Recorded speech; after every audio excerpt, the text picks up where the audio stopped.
Hello and welcome to the Virtual Leadership Summit. My name is Chris Sheepshanks, and today I would like to talk to you about team leadership.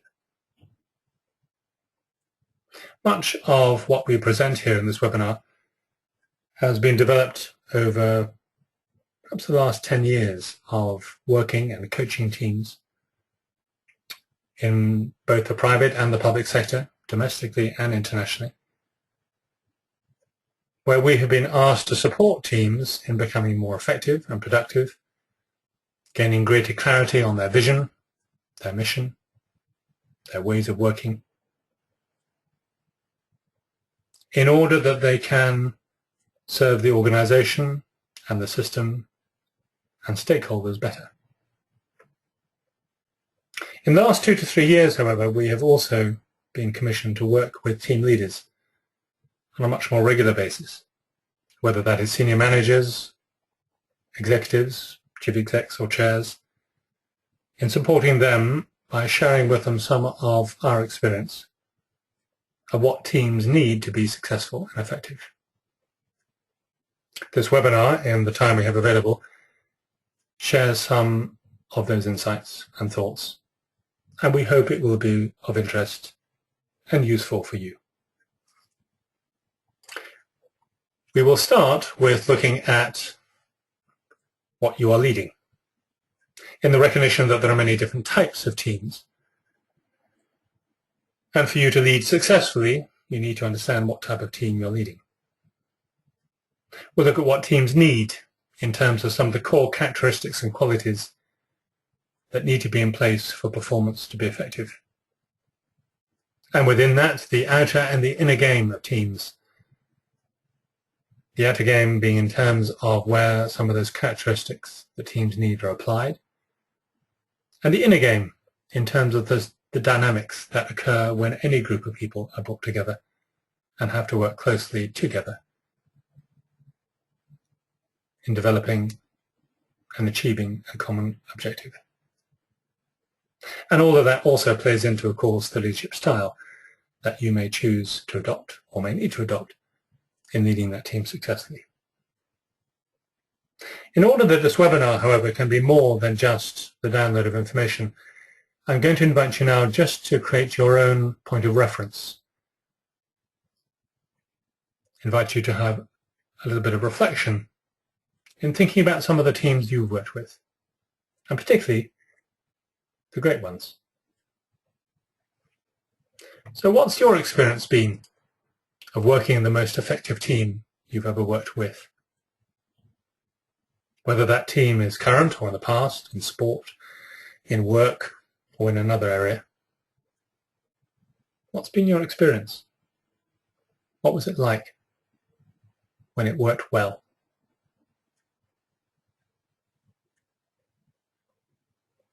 What was happening?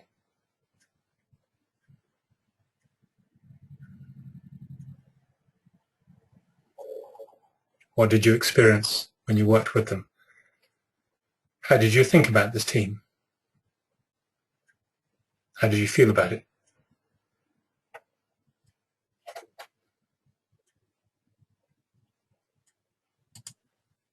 What was the difference the team made in terms of performance and impact?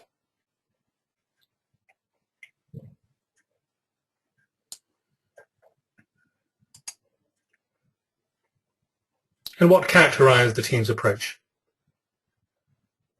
What were its qualities and principles? Voiced or unvoiced? Spoken or written on a wall, or just quietly gone on with? What was the focus of its energy and attention? What was its way of working, way of being, way of doing? And how did it work that out?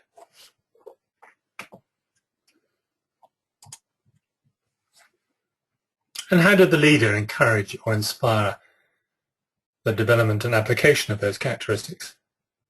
What were they doing or not doing? Being or not being? What role did they play in enabling the team to be successful?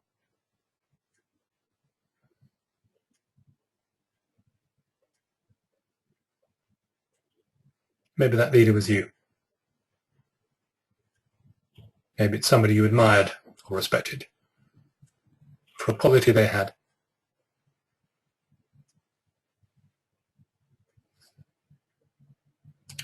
And how does all of that compare with a team you're working or leading now?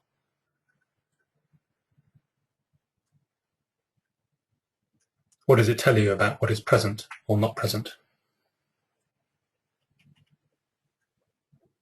About what is occurring?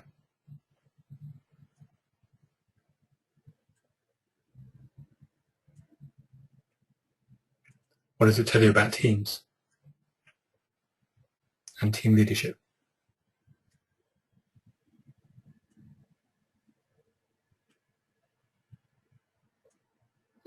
We know, for a start, that the word teams has certainly much mythology and myth around it, and the word itself is much overused.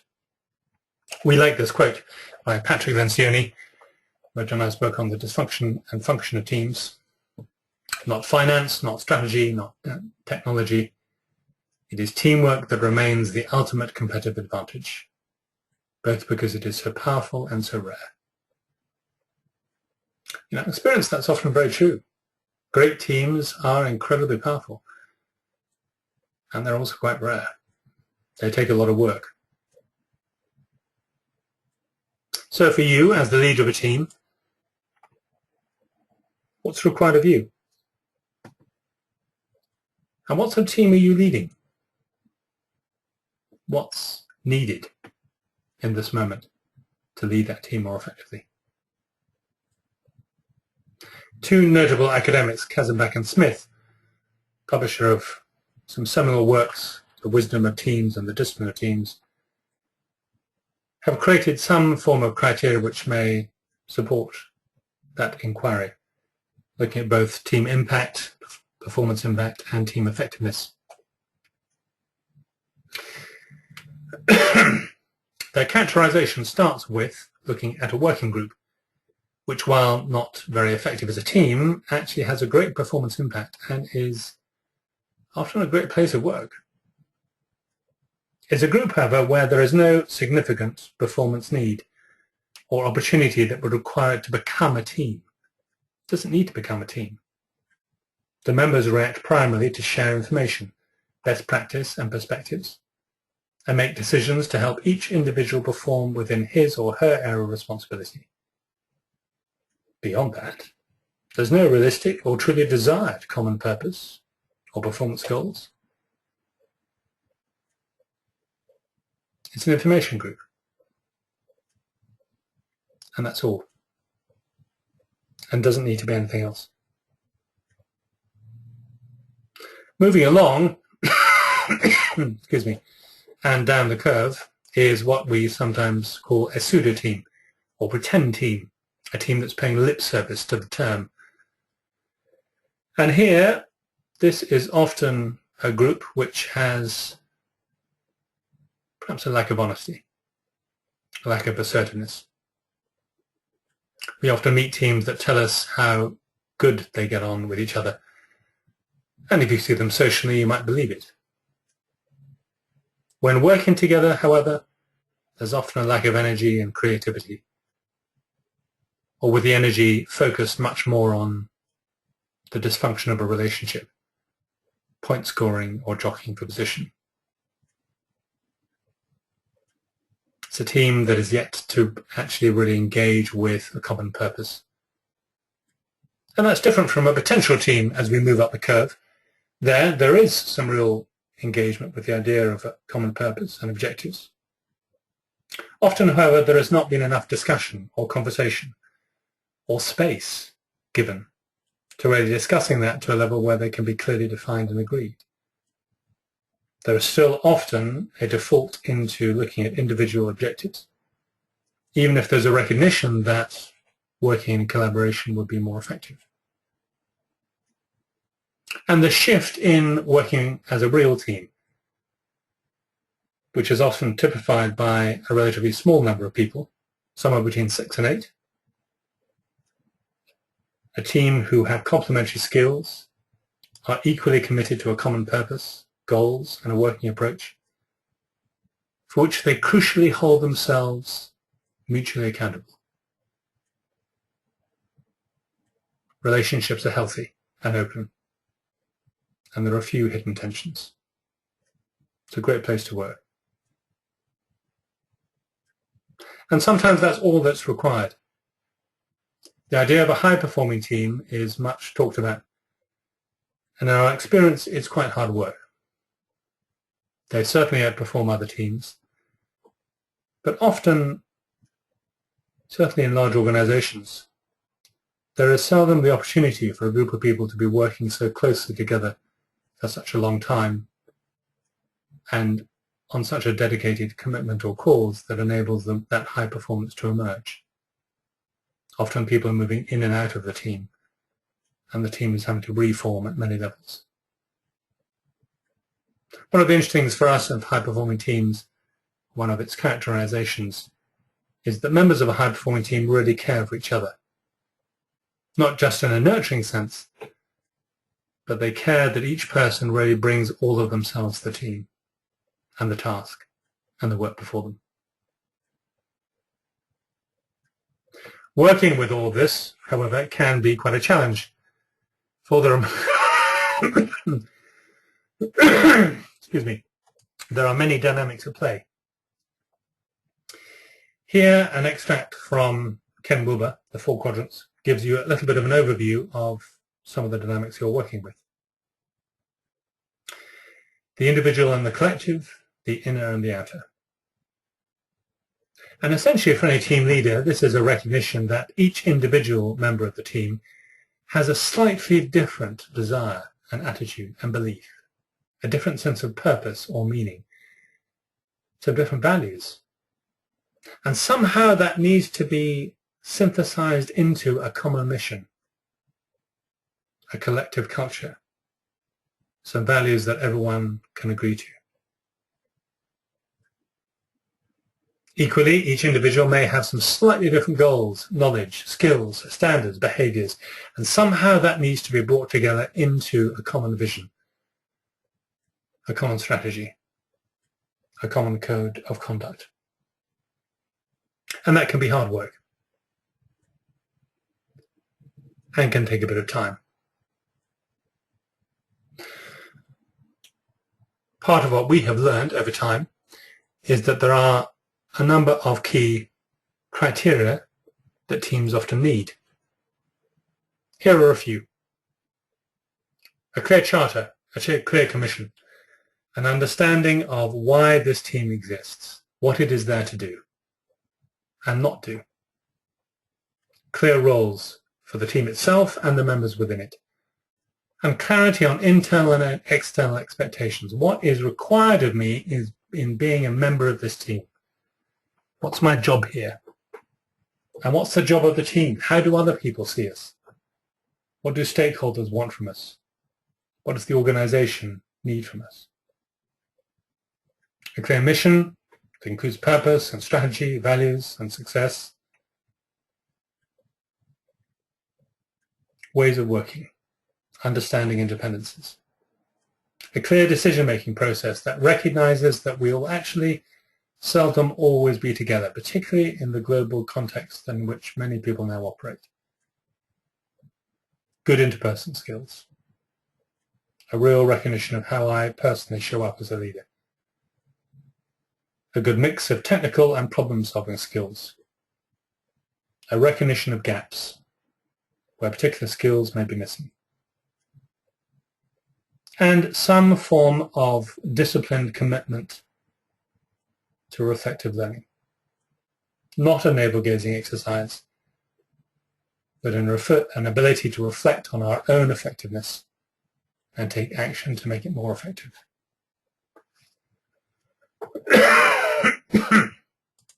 All of that for us has also enabled us to create what we might describe as some characteristics of real teams and high-performing teams, and we present those here.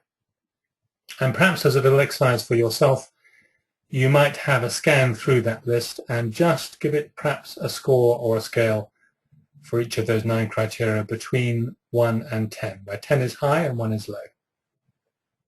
How would your team rate with any of those? How clear are their goals and their objectives?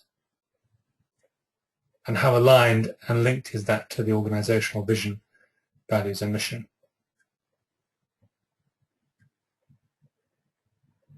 What's the level of trust? What are processes like? And good relationships.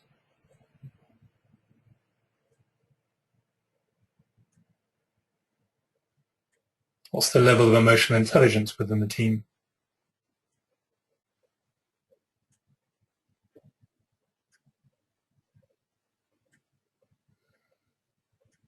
What does success mean to individuals and the collective? How clear is communication? What is the level of feedback that the team can work with, within it and from outside?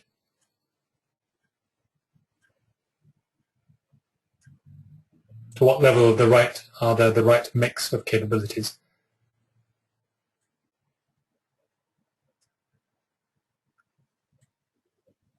To what level does the team want to stretch?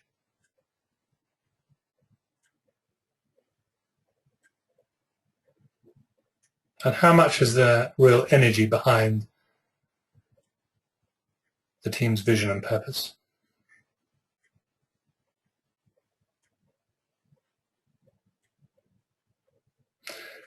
Such a review of characteristics, and these are only one, there are others that you can find, is one way of giving you some sort of sense of how your team is operating. Another, perhaps much more holistic sense, is to undertake some form of diagnostic. And we would certainly recommend these for any team leader in gaining both a sense of how the whole team thinks of itself and a common language within which to work.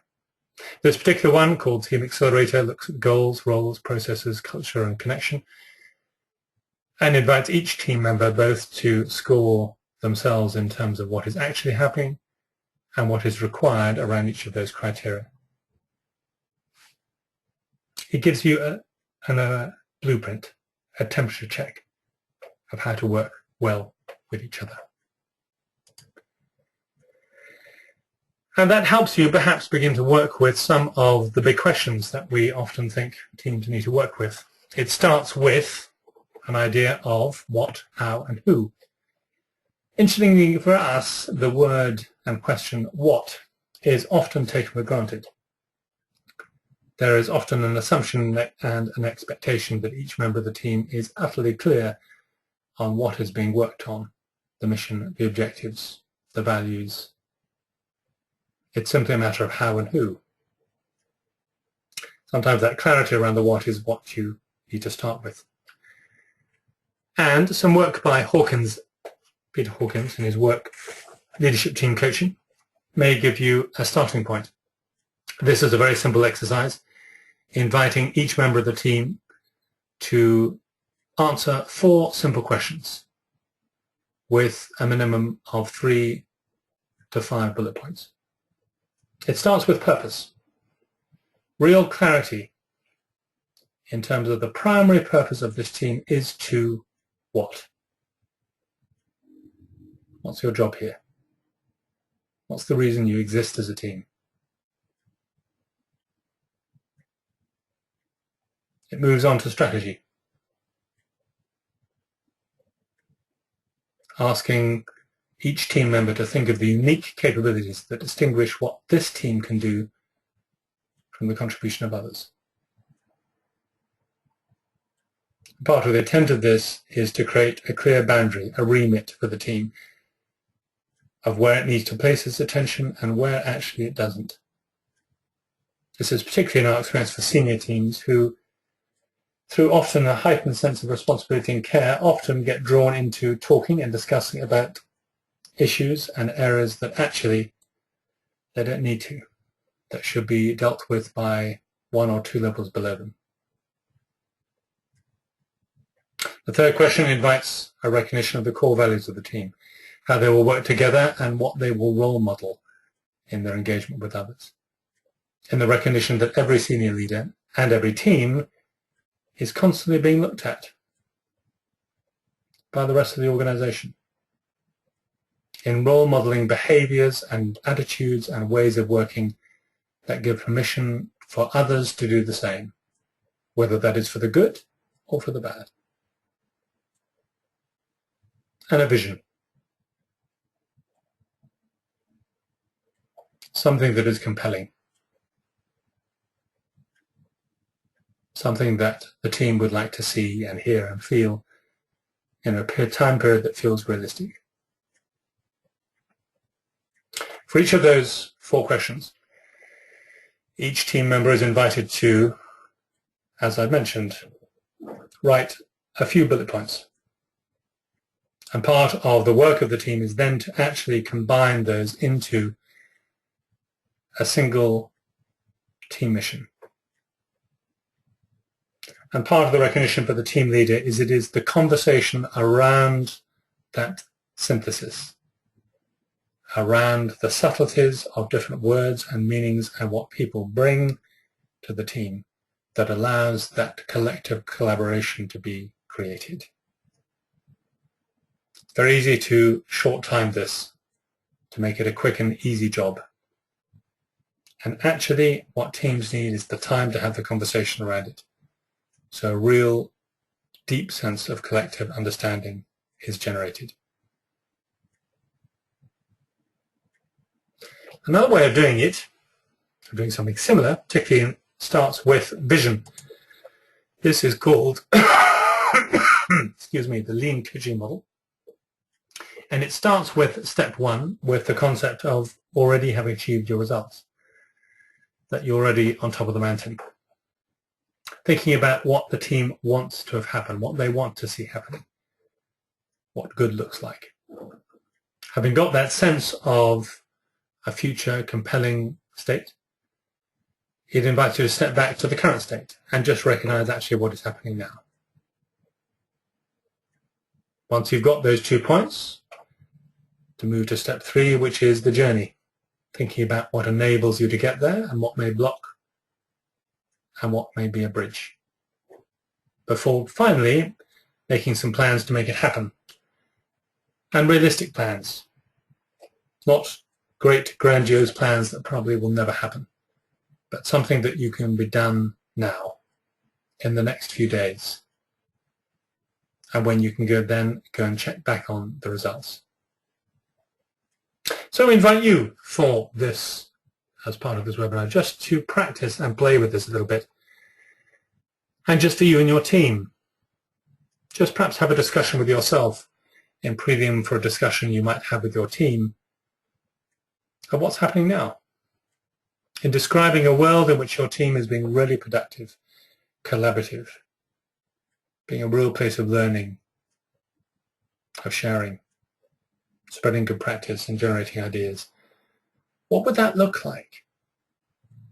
What would you see and hear and feel and experience that would tell you that is happening? What would be going on around you? What would you see in terms of attitudes and behaviors and relationships?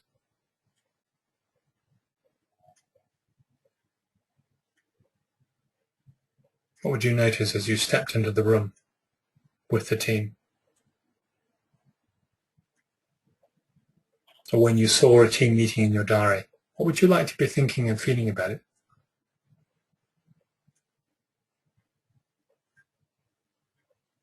And a supportive challenge to you is that if you aren't excited about that vision, about what you want to see happening, you probably need to go and look at it again.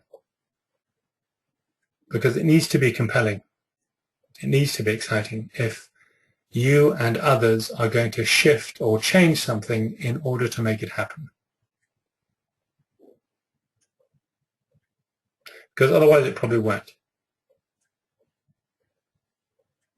We need to want something enough to make a shift. So what do you really want for this team. Doesn't have to be a high-performing team. You might even think, actually, I'd be happy if it was a really effective working group, or just a real team. But what do you want for it?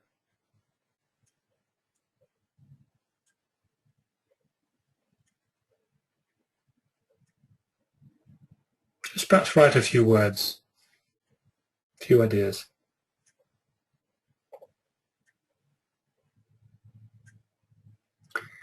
And if you've got that, just beginning of it,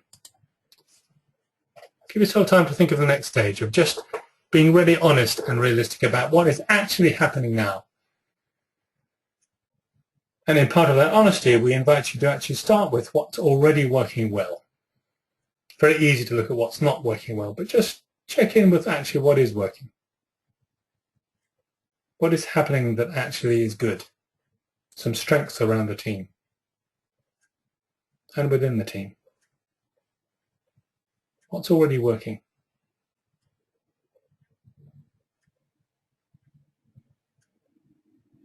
Because probably you may need to do more of that, or encourage other people to do more of it. And having and working with something that's already started is better than working with something that is completely absent. And once you've got an idea of what's working, then perhaps have a look at the key challenges, the things which limit effectiveness and efficiency. And stepping back if you can, with a fresh pair of eyes, what will enable improvement?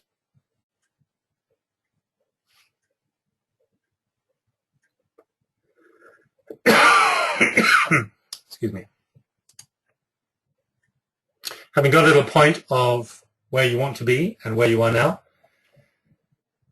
now I'll give a bit of time to thinking about what will enable you to get there.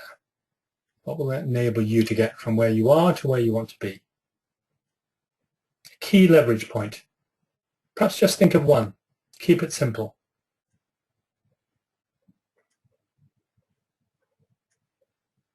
Also recognizing what would be a block and what would be a bridge. Just one or two things.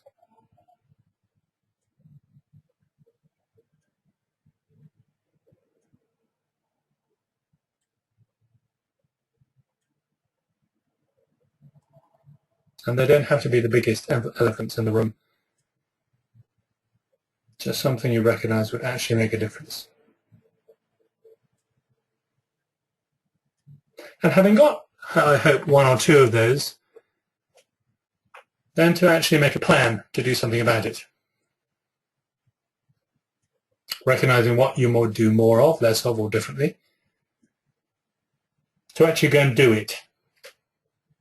And think about that over the next few days, or at least the next week. One thing you try. Recognizing how you check the results and how you would then act again.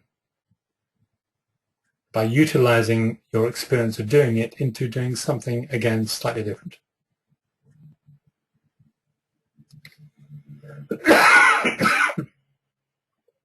This approach requires you and your team to move one step at a time, and to know that the next step may not be the final answer, but will actually take you towards it.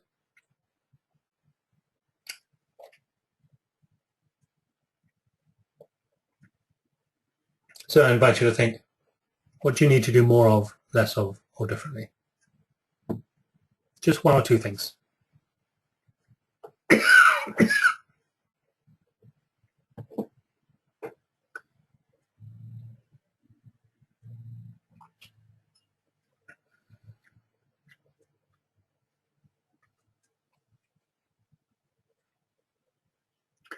And once you've done that, you've got one or two things, got a sense of when you'd trial it, have an ability to check back on it, recognizing that it is often about learning from the steps we've already taken. So also planning into your process when you could actually go and look and learn from the steps you've taken and make that a collective endeavor for you and the team, not just for you. So that in actually the development and the trialing of this particular mechanism, there is collective responsibility, not just responsibility with you. Excuse me. That collective responsibility takes us into just a couple of things that may be useful for you in thinking about some of the other aspects of teams' effectiveness or things that teams need. One of them is the whole idea of responsibility mapping, a place where many members of the team are perhaps not as clear as they want to be or wish they were about where roles and accountabilities lie. And that is often crucial because members of a team want to often contribute, are concerned about stepping on other people's shoes or toes, to use that metaphor, still want to do a good job, are ambitious to do so, and having some clarity about both demarcation lines in terms of one executive's role and another is important, as well as it being a fluid enough conversation to ensure that things are not dropped in between you. And that idea of how do you work well in that place in between is a great conversation to have. This simple exercise in terms of responsibility mapping would invite each member of the team to be very clear in terms of the roles and accountabilities they have, and to think in terms of, when collating those roles, how does that fit into the wider objectives of the team? What has been missed? Who is holding what? And the levels of communication and collaboration that are required in working between them where responsibilities overlap.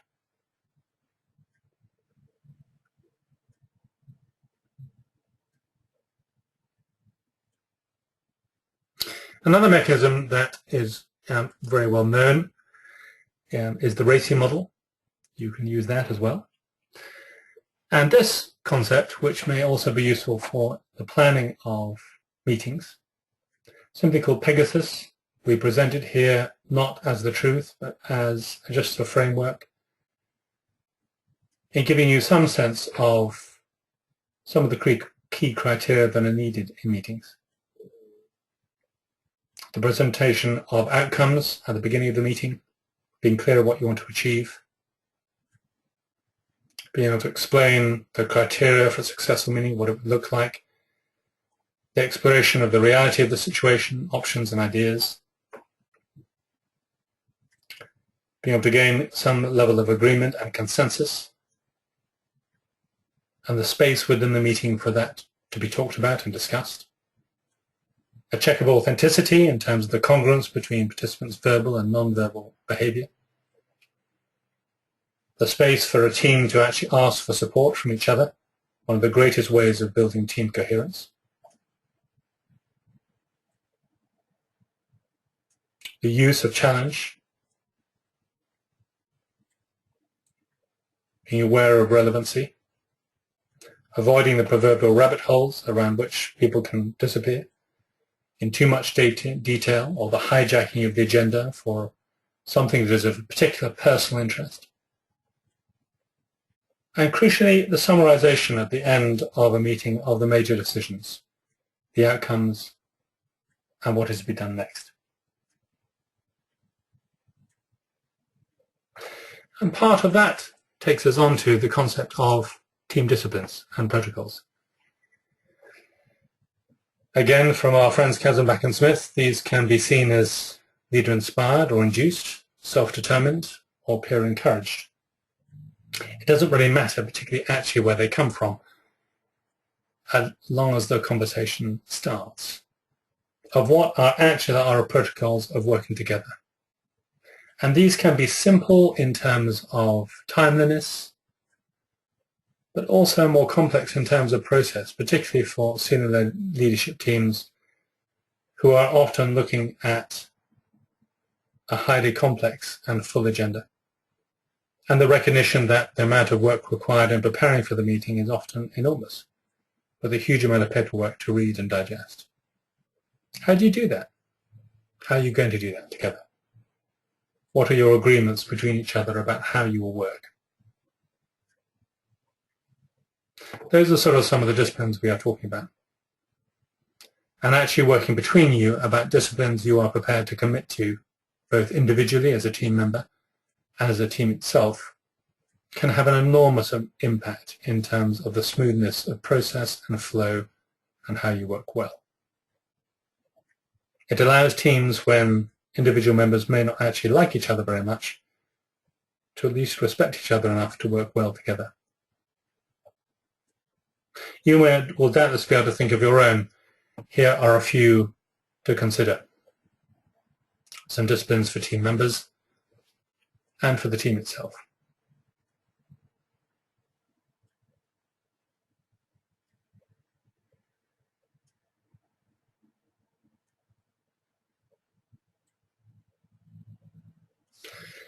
Those team disciplines are important, in part because they help to build a relationship that is effective. A relationship between team members that allows you to work well together. And while this is sometimes seen as the fluffy part of team effectiveness and team leadership, our experience is that such soft ideas can have some very hard consequences. The inner game of teams, the idea of working well together, in this proposition invites us to consider that actually the relationship between team members enables the plethora of possibilities and ideas to be effectively discussed for good prioritization, for good actions and results. And it is absolutely a noble undertaking, and one that I'm sure many teams would espouse to. It creates an idea of us all being able to move off into the sunset, looking vaguely heroic. Sadly, however, that is not always the case, and not actually everyone's experience. Most people's experience is more like this. The actual pressure of the day-to-day work, of what is required and needed, gives such an emphasis on results and actions that the relationship between the team is often completely squeezed. There's very little ability to communicate. And team meetings actually end up like this. Quite a tiring and non-energetic affair. Part of that concept in terms of what team members bring and the relationship between them can also be expressed as an equation. If there are 8 members of a team, what does that number need to create? What does it need to be in order for that team to be a team? Well, our proposition to you is that it needs to be anything that's more than 8. If it's less than the sum of the parts, there's absolutely no point being a team. You may as well be a working group. People will be actually much more efficient working as a single entity. It needs to be more than the sum of the parts in order to justify its existence. What's often focused on, however, is just the number, the people and what they bring. And actually our experience of what makes teams really effective and very powerful is not just the number, but what is between them, what makes them effective, what allows them to be more powerful.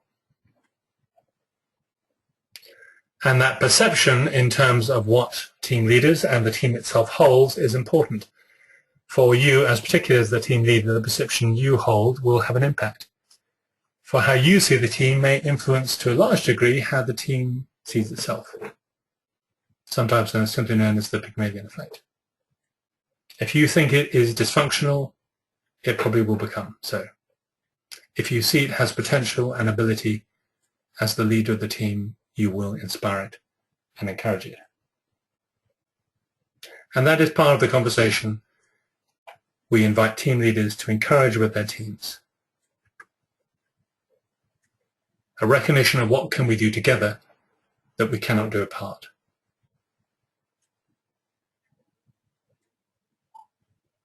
What do we need or want to achieve that requires us to be more than the sum of our parts? And what is the nature of our interdependency? Easy questions to ask in a webinar. slightly harder to undertake with a team, and hugely fruitful if you can get into a discussion. Again, it needs to be managed. This is not about navel-gazing or going around in circles, but simply getting some sense of actually what you're there to do can be immensely powerful. Part of this, that takes us into a concept discussed by our friend Lencioni, what he calls the 5 dysfunctions of a team. I personally actually prefer the idea of functions rather than dysfunctions, and there is a relationship between the two. Part of that conversation is around the fact that Lencioni's proposition is that the foundation of team effectiveness is based on trust. And if there's good trust, it means you can handle conflict. With good conflict comes commitment.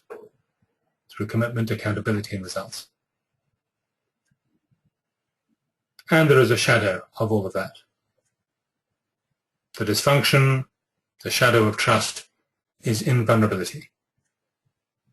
A place where people feel they're better off by themselves. Of conflict where there is artificial harmony, where people are too frightened to have the conversations they need to have, where there is ambiguity instead of commitment, a tolerance for low standards instead of accountability, and where status and ego gets in the way of results. So let's take a look at that in just a little bit more detail. And again, I invite you to just have a little reflection for you and your team. Let's start with trust. Lencioni talks about this in terms of members of great teams who really trust each other at a deep level, who are comfortable with being vulnerable with each other, not only about what is going on for them, but also their weaknesses and their mistakes, their fears. Get to a place where actually they can be really open with each other, where they can feel that their team is a home team, a place where they can be more of themselves and therefore bring more of themselves without filters. Just perhaps reflect on your team for a moment. How much trust is there in your team? Is it absent? Is it there in a crisis? Is the trust growing, or is it a natural strength that it already has? And what are the opportunities or actions that could be taken to create improvement? What might you do just in the next week to build a bit more trust?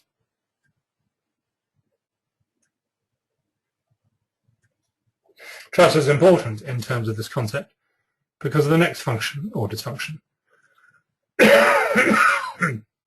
A fear of conflict.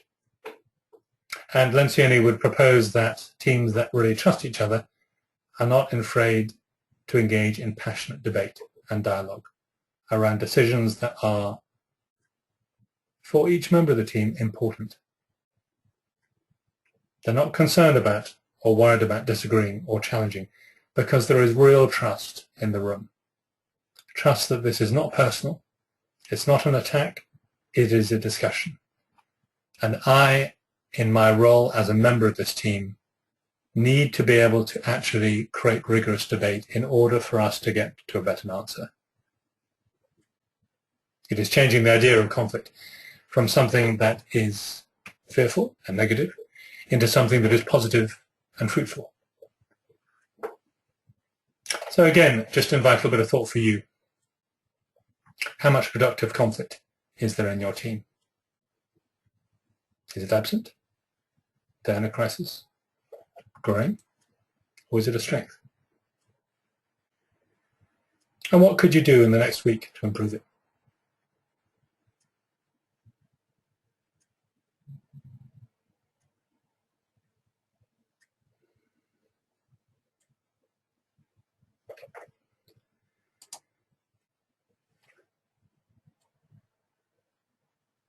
And so the next part is around commitment.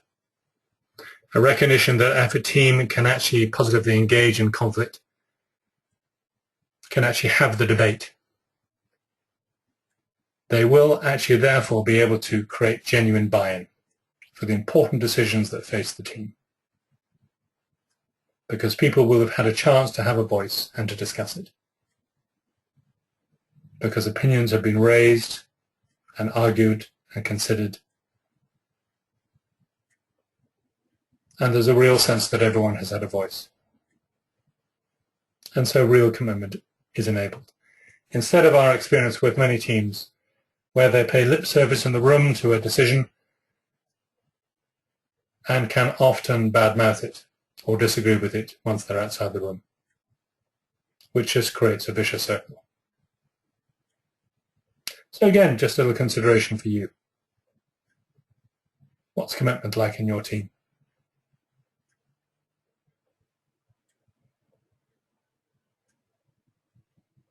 And what actions might you create to improve it?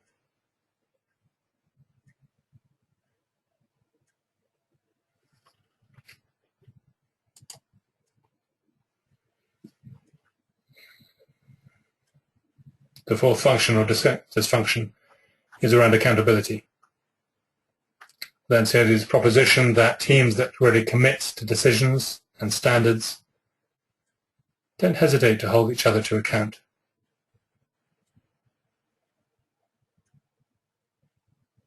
And equally, and importantly in leading a team, it isn't the team leader's job to enforce that accountability. There's a real sense of self-regulation within the team, with team members regulating each other, not just relying on the nominal leader to do it. So again, as the reflection, what is the level of accountability in your team?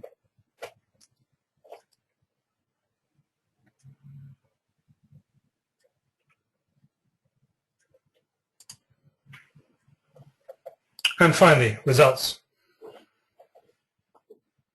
A recognition that teams that really undertake all of the previous levels, where there's a high level of trust, where they engage in productive conflict, where they're able to commit to decisions and hold each other to account. In those circumstances, individuals are much more likely to set aside their individual needs and agendas and look at what is best for the team. They don't place themselves first, or even their departments. They think about what defines success for the team itself. So again, what's going on in your team? And just if you've been able to engage in some reflection here, what does that tell you about what is going on?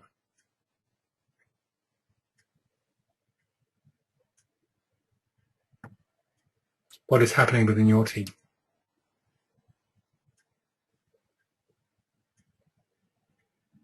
Because our experience as team members are often simply ask themselves questions.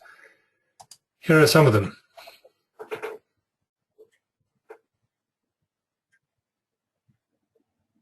Will I be good enough? Am I accepted? Am I valued? What's my role? What's expected of me?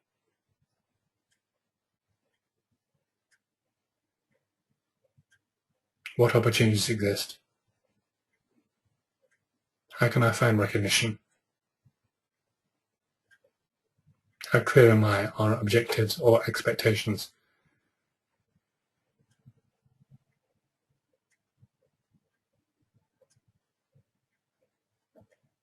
And just a recognition that if those questions are indeed being asked at some level, both consciously or unconsciously, how do I as a team leader respond to it? What is my mission and objective? And for our own experience, it is one of collaboration, of building that sense of collaboration.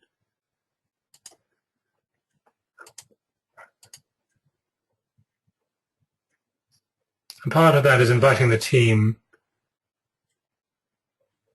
to actually look at the values and principles and purposes they have, and ensuring those are as closely aligned with their results as possible. a real commitment to aspire to performance, and a sense where true collaboration is an outcome of the process that aligns values and principles, purpose, goals, and behaviors.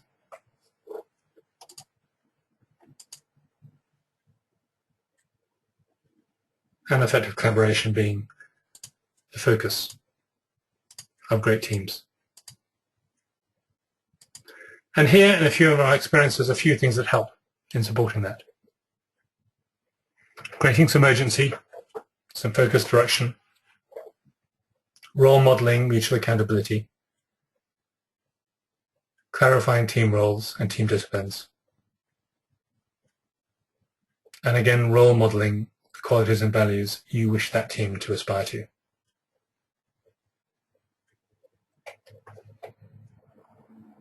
Some of the things which promote or inhibit that collaboration we've listed here.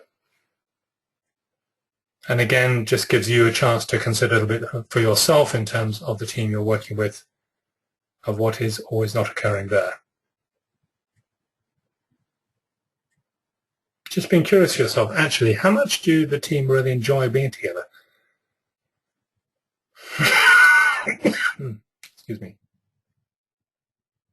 What level of blame-free culture is there?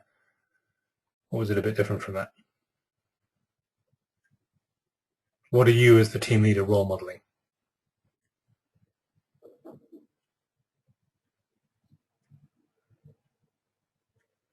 That concept of role modeling brings us on to the final part of this presentation in thinking about how you lead this team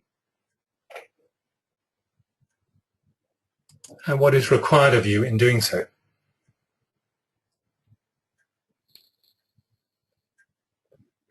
Many concepts, many ideas in terms of how to lead teams. And some questions which have inspired us over time and which we've worked with are simply these. How do we actually inspire ourselves to some greatness? How do we inspire everyone around us? How do we inspire a team to do its best? How do you enable any group of individuals to believe they're better than they think they can be?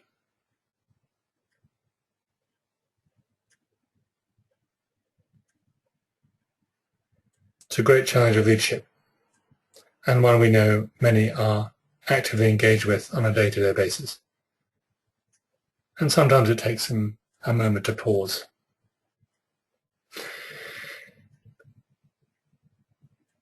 And think about the style you're using. For there are many styles. You will be familiar from many of you with some of Daniel Goleman's work. And we set out here some of the 6 leadership styles that he purports, and some of his work around emotional and social intelligence.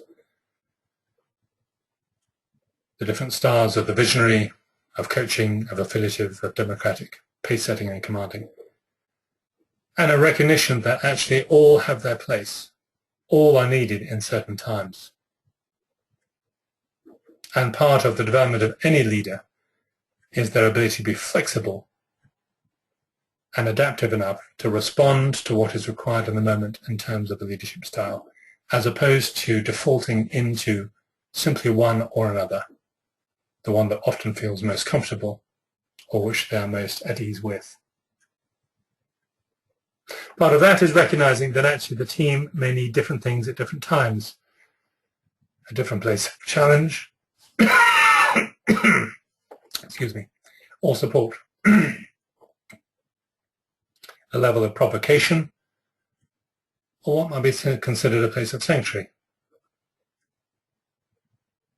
and a recognition of actually what individuals and teams need at certain times, and that it will be different.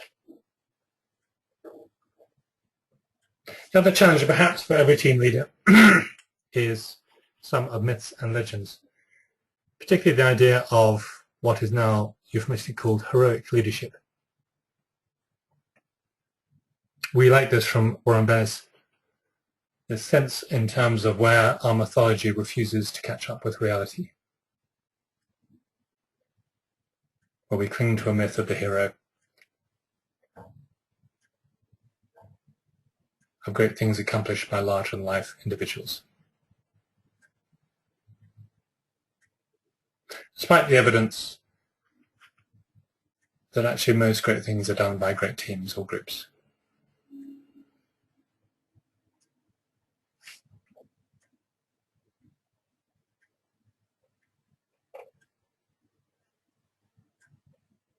And there's a recognition for us that actually the style of heroic leadership is still very powerful within our society and still exists within leading teams, particularly in the drive of day-to-day life and of organizations where time and space is limited. And there's a recognition that heroic leadership creates some stumbling blocks and is not always as effective as it may sometimes seem, even if other people in the organization seem to be doing it well.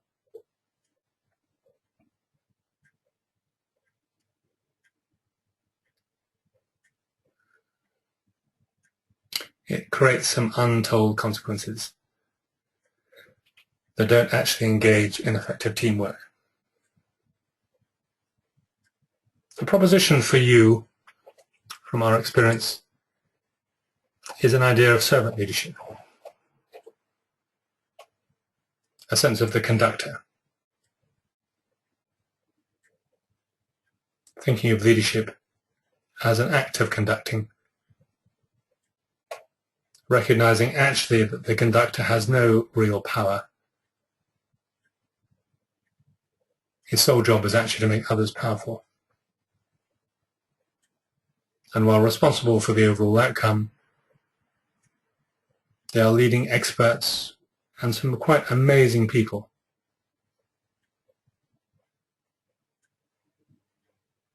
In enabling them to make their own great music.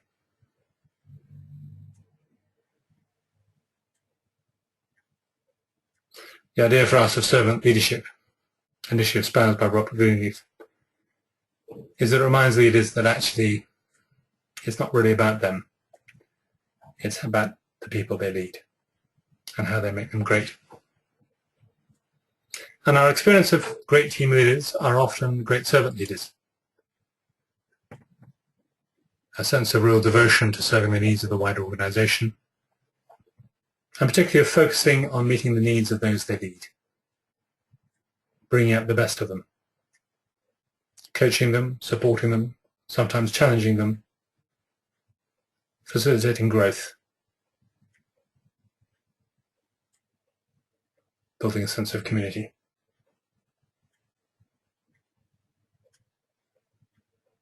Enabling things to grow.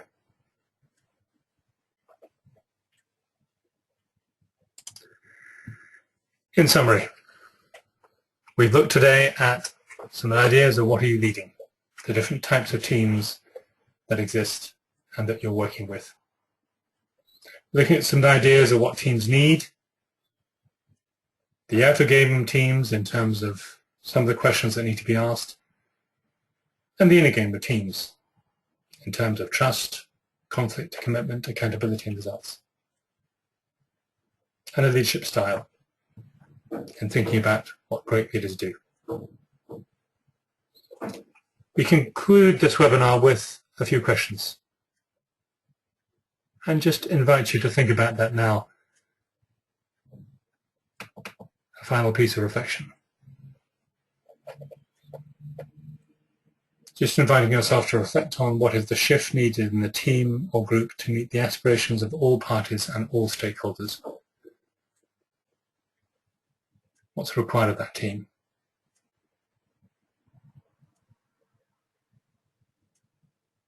What is the shift needed in your relationship with the team? How do they need to perceive you differently, and how do you perhaps need to perceive them differently?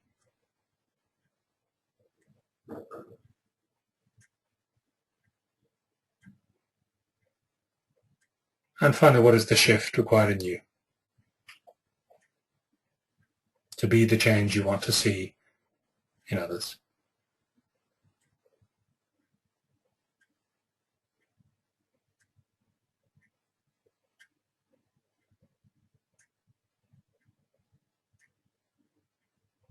We hope you found this webinar of use. Thank you for your time and attention. And a final thought, certainly for me in working with teams over the last 10 to 15 years. Keep calm and have fun with it. Have a great day.